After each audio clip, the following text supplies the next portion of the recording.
What's going on, Randy? Welcome in, welcome in. What's going on, guys? Give it a minute or two, let some more traders just trickle in here. We'll get started. Pretty much just watching this action right now. Solid bounce, but did not quite get the push that I think most. No, I was just listening to Dapper and Avery. Did not get the push that they pretty much expected. I think this really needed to make a convincing push over that 178 mark. It fell shy of that. It's also still in my downtrend resistance off of the daily here. You see the nice little descending broadening wedge action. We're basically sitting right at the resistance of that descending broadening wedge, in which it's still under that defined downtrend, basically, if you want to say that. So pretty much was just watching in terms of where I have this. Pretty much, if this starts to fade as it is showing right now under that downtrend resistance, pretty much looking at this down to 159 to 160 is where I have this pretty much heading down towards. So that's what I'm gonna be looking at. Maybe if tomorrow morning, likely I might get a spread out. I'll put debit spread out for maybe about 2 or 3 weeks out on Apple.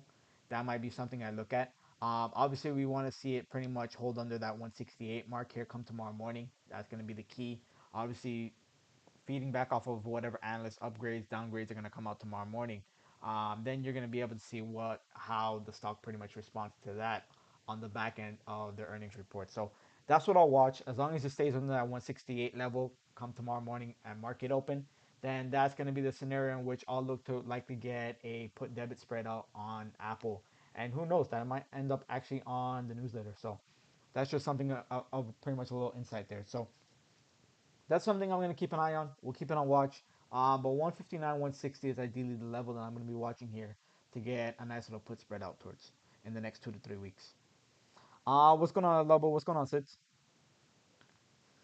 Nice reversal across the board. So here's the thing. I mean, I came on live on YouTube Live yesterday, right? And I think I was overly bullish in pretty much everything I was looking at yesterday. I gave you the scenario in which I was watching the semis. I was holding a position overnight on AMD. That pretty much went pretty beautifully. It was up at one point of the day. It was up about $5 and some change. So that was a beautiful movement that I got. I told you the target I was watching was 91. I think it was within cents of tapping that target.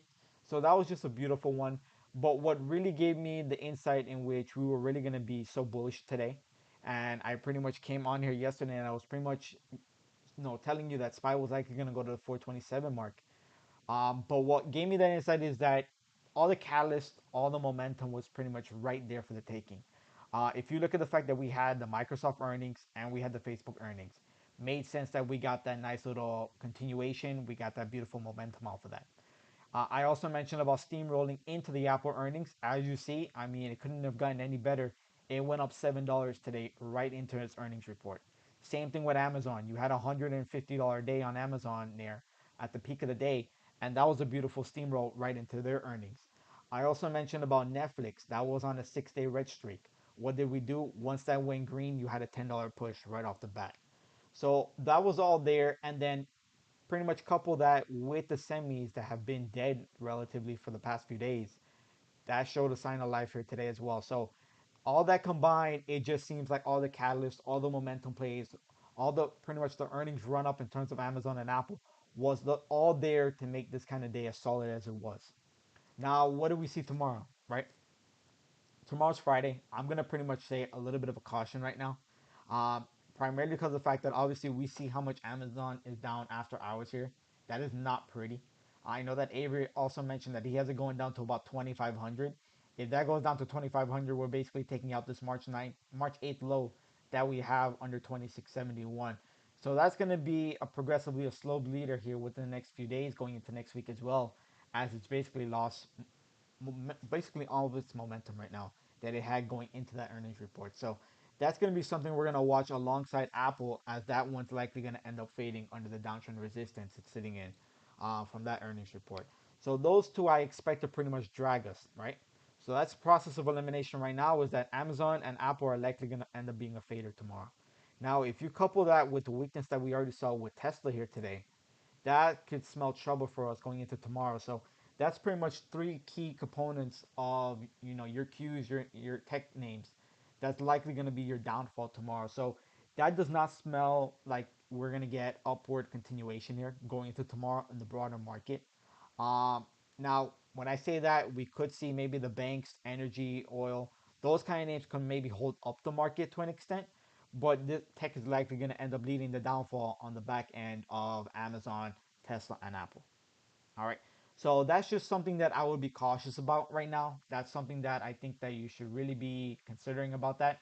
Um, Honestly, if I were to give you unexpected a real beautiful lotto, and this is the one that I pretty much had in the back of my mind right now, is that I'm actually praying that Apple stays right hovering under this 168 mark, and I'm looking to get into 165 puts here tomorrow on Apple.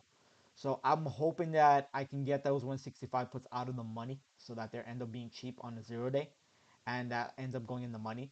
But that will be the only concern. If you don't get the 165s and we pretty much hover that by morning, then it's likely the 162.50s will likely still be in play for for Apple puts. So that's pretty much what I'm going to look at, especially considering that they're so cheap. I don't want to necessarily go into Amazon necessarily. Granted, the fact it's already down about near $300 right now, right? I think Apple's going to be the cheaper play, higher volume play that I can buy more contracts on, and that'll be a beautiful ride that we end up taking down tomorrow. So I think you pretty much wipe out about three-quarters of the price action that we had today. And if you wipe out about three-quarters of the price action today, I basically have your support sitting right around 162.40. That's being considered about the fact that if the market holds up on a broader perspective, that 162.40, if you can't hold up on the broader perspective, then I do have this coming down to about 160, near 161 flat is what I have Apple coming down towards.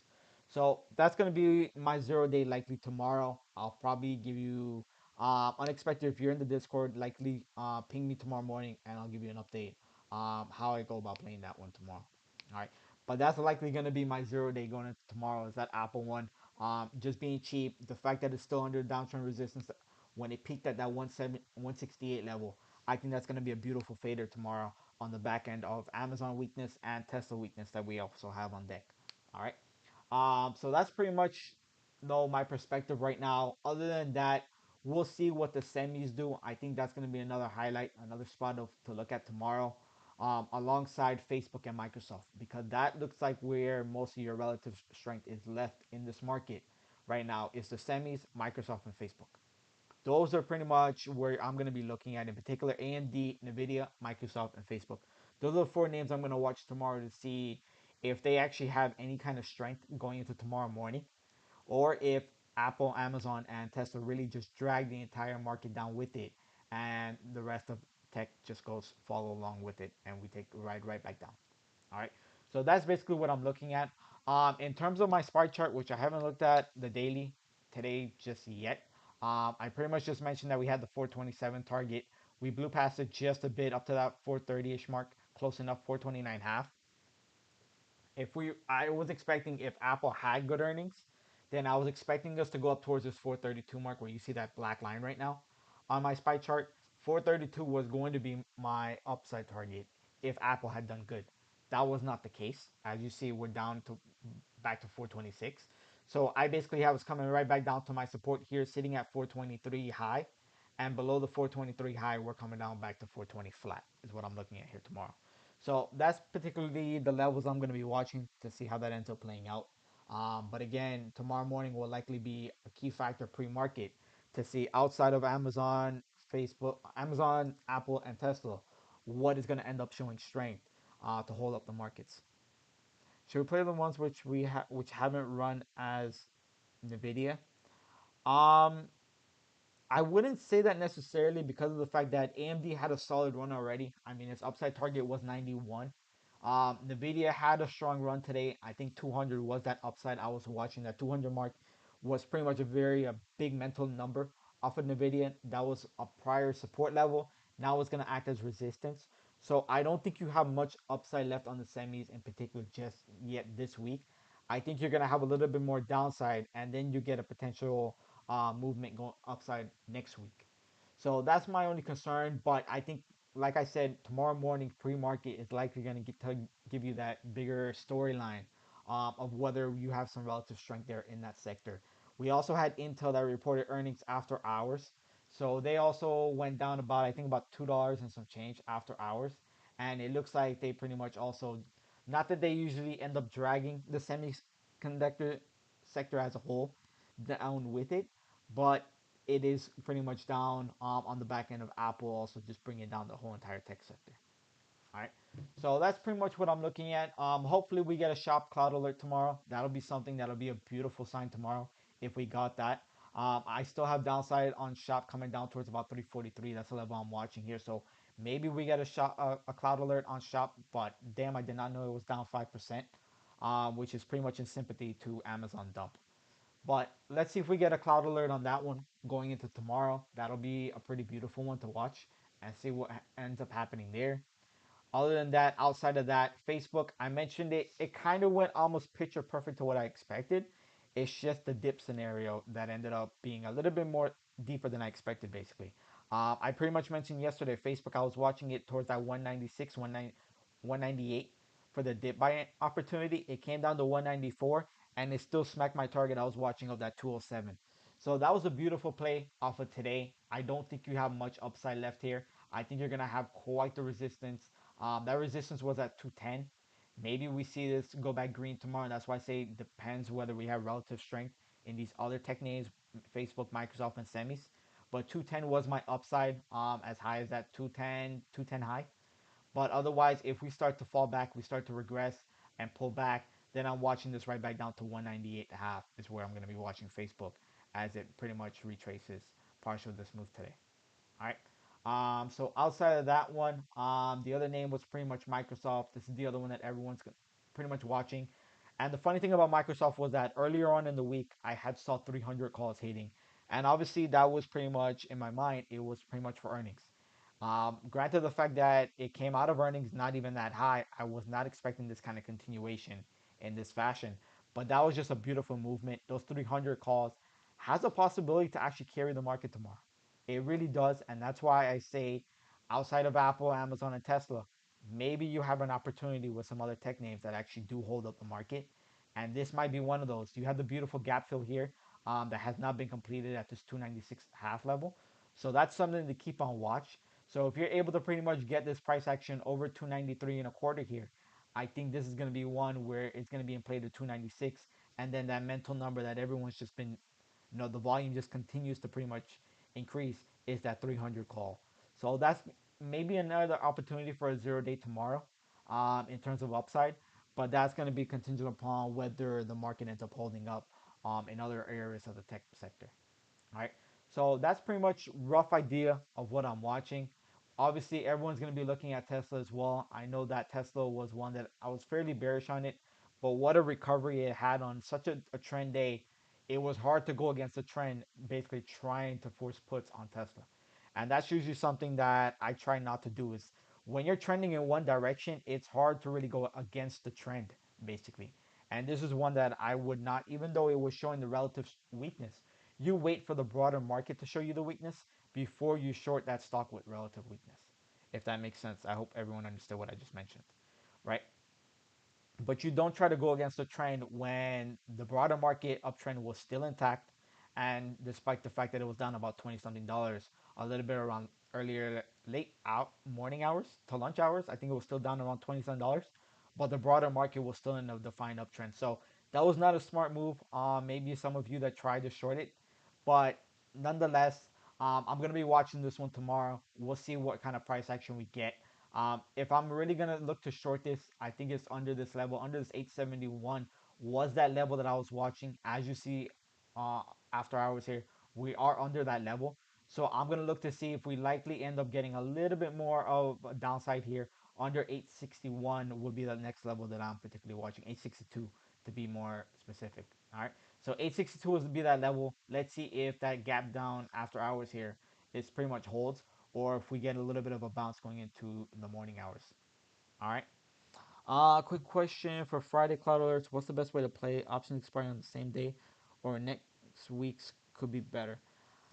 Sid, that's a very good question. I'm not gonna lie, that's a very good question. And that actually most of the cloud alerts, and this is pretty much standard, is that most of them I believe they play out in 1 to 2 days, right? So I would say that it kind of depends on the ticker that you're playing. If you're playing a name like Shop or you're playing a name like Tesla, that's very pretty much very volatile. And if that goes down $10 and you find yourself holding, then that's not going to be a good scenario if you're in 0 days. If you're trying to play the 0 days with a cloud alert, then what you're gonna end up having to do is that you're gonna have to have a tight stop loss. There's no way about it because then you're gonna end up being down so much, and that's not gonna be very good for pretty much your portfolio. So if you're doing a 0 day, I wouldn't suggest it with those pretty much high volatile names like a shop or Tesla. What I would do is that if you do end up playing it on a 0 day, look to pretty much get the best entry possible. Look to lowball. Look to get a limit order like I usually preach all the time, and then have a tight stop loss is the best case scenario that I can tell you right now. For trying to play a 0 day with that. But hopefully we end up getting one. I know that today, for the most part, a lot of the cloud alerts ended up playing out. I wish the Apple one actually came out a little bit later when we had the broader market just breaking out. But the Apple one, that one paid. The Spy one, we had a little bit of a dip buy opportunity on that one before it just ripped and it ended up paying out beautifully. Then the video one, I think some of you got shook out of it, but that one ended up paying. But I believe it hit the stop loss before it ended up paying out. So a little bit of a faulty on that one. Other than that one, I think we had something with Tesla. I did not pay attention to the one with Tesla too much. To be honest with you, I wasn't looking at Tesla just because of the fact that I knew that it wasn't going to do anything today. I literally chose just not to even look at Tesla for most of the day. But other than that, I think most of the cloudlets ended up paying out for most of us. So that was a beautiful day, honestly. I think I drew it up perfectly as I was looking at everything yesterday. It all pretty much aligned with what I was expecting. Post earnings continuation, Facebook, Microsoft, earnings run up, Apple, Amazon, semis coming to life. Everything just added up today to pretty much just have a beautiful trend day. And so tomorrow may not be this way. It might be a little bit more of a choppy kind of day. So just be cautious about that, especially those of you trying to play 0 days. But the morning hours are likely going to tell us a bigger story. If the market really shows red in the morning, it's likely going to be end up being pretty much a beautiful reversal. Otherwise, if we have a little bit of a mixed bag, market's a little bit flat tomorrow, then that might end up being a little bit of a chop in which you're going to see some other tech names outside of Apple, Amazon, and Tesla really just hold us in a range tomorrow. And that would be horrible for those of you that want to play 0 days because when you're in that kind of range and you're basically in a box, you're not getting much movement in either direction to really capitalize on those 0 days. So that's just something to think about, something that you want to pay attention to. Tomorrow, keep an eye on the dollar, keep an eye on the 10-year bond yield, see how that reacts with the market. Taking a glance back at Apple, yeah, so she's still fading under that 168. She peaked at 168 at the downtrend resistance, and she is still pretty much just hovering this 166 mark. So that's something that just keep an eye on. Under the 162.30, that's going to be a flush, likely just going down. So I'm going to keep an eye on that one, but who knows by morning? That's pretty much the issue is that once you start having those analyst upgrades or downgrades, that kind of changes the whole entire scenario that you're looking at from the afternoon. I remember like when I was looking at Microsoft, when we actually remember when Microsoft reported earnings, it was relatively flat to red. It went red, then it went green, and just stayed flat. The next morning we woke up, it was basically up $14, which was just bonkers. So different scenario by morning. We'll see what it ends up doing. And then I believe Amazon's still down 200 some dollars. Yeah, still down near about $300. So this is one that we'll continue to pay attention to. But that is just a horrendous looking chart right now. That just does not look pretty. I can understand why Avery has 2,500. If I were to actually lower that bid, I would say 2,460 would be the level I think that one's actually coming down to. So that might be a really bloody one going into tomorrow. Would not be surprised to see if that's actually down about $400 by the end of tomorrow. But if you can stomach a 0 day on that, depending upon the range that we end up trading with in the broader market, that might be a beautiful 0 day as well. All right. But other than that, I guess I'll call it a wrap here. Hopefully, kind of gave you guys some insight what to look in tomorrow, what to really pay attention to. But tomorrow is going to be a very telling day. How on the back end of Apple and Amazon, I think Apple was more so the telling story, the golden child of the market, right? It's actually dropped. So what's the broader market going to end up thinking about this? How they're going to respond to what we've already been hearing about inflation, inflation, inflation, right? How's the market going to be looking at that from a broader perspective? If that's really going to be maybe our downside in this market, a reversal right back down in going into next week as well. So things to just think about as well. All right. But other than that, I'll call it a wrap. I think we'll call it a wrap there. I'll see you guys on live tomorrow. We'll see what the market wants to give us. But other than that, appreciate you guys joining, and I will see you guys on live tomorrow.